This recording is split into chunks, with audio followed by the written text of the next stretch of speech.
Hello வணக்கம் and welcome back to our channel. இன்றைக்கி நம்ம பார்க்க போகிற ரெசிபி கேரளா ஸ்டைல் பப்படம். இந்த ரெசிபியை எப்படி செய்யலான்னு பார்க்கலாம் வாங்க. இதுக்கு வெள்ளை உளுந்து எடுத்து மிக்சியில் நல்லா பவுடர் மாதிரி திரித்து வச்சுக்கோங்க. சின்ன ஜல்லடை எடுத்து நல்லா சலிச்சு எடுத்து வச்சுக்கோங்க. இந்த ஸ்டேஜில் சிறிதளவு உப்பு, சிறிதளவு பேக்கிங் சோடா போட்டு நல்லா மிக்ஸ் பண்ணி விட்டுருங்க. கொஞ்சம் கொஞ்சமாக தண்ணி நல்லா தொளிச்சு நல்லா அதை சப்பாத்தி பதத்துக்கு பிசைஞ்சு தனியாக எடுத்து வச்சுக்கோங்க. இந்த மாவு காயாமல் இருக்கிறதுக்கு ஒரு அரை ஸ்பூன் நல்லெண்ணெயை மேலே ஊற்றிக்கோங்க.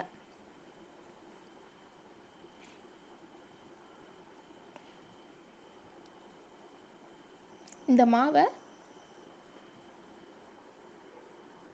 வேறு ஒரு ஏரியாவுக்கு மாற்றிடுங்க. மாற்றிட்டு இஞ்சி தட்டுறதுக்கு அந்த கல் வச்சுருப்போம் இல்லையா, அதை வச்சு ஒரு 10 நிமிஷம் நல்லா தட்டுங்க. அந்த அப்பளம் நல்லா சாஃப்ட் ஆகணும். அந்த பப்படமோட மாவு நல்லா சாஃப்ட் ஆகணும். சாஃப்டான பண்ண நம்மளுக்கு பூரி மாவு தேய்க்கிற மாதிரி தேய்ச்சி உங்களுக்கு என்ன ஷேப்பில் வேணுமோ அந்த ஷேப்பில் இந்த பப்படத்தை எடுத்து வச்சுக்கோங்க. நல்லா வெயிலில் ஒரு அரை மணி நேரத்துலேருந்து 1 மணி நேரம் திருப்பி திருப்பி போட்டு இந்த பப்படத்தை நல்லா காய வச்சு எடுத்து வச்சுக்கோங்க. சூடான எண்ணெயில் இந்த பப்படத்தை போட்டு நல்லா பொரிச்சு எடுத்தீங்கன்னா கேரளா ஸ்டைல் பப்படம் ரெடி. இந்த அப்பளம் நல்லா மைல்டாக இருக்கும் சாப்பிட்றதுக்கு. இந்த ரெசிபி குழந்தைங்களுக்கெல்லாம் ரொம்ப பிடிக்கும்.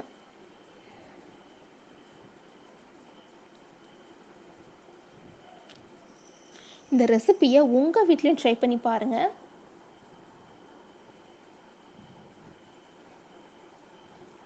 ஏன்னா ஒவ்வொரு அப்பளத்தையும் ஒவ்வொரு ஸ்டைலில் செய்வாங்க.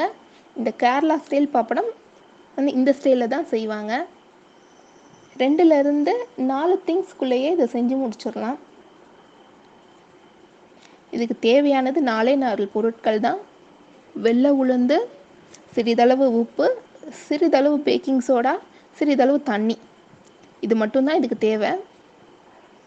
இந்த ரெசிபியை உங்கள் வீட்லையும் ட்ரை பண்ணி பாருங்கள். மறக்காமல் ஸ்மைலி சமையல் சேனலுக்கு சப்ஸ்கிரைப் பண்ணுங்கள். தேங்க்யூ.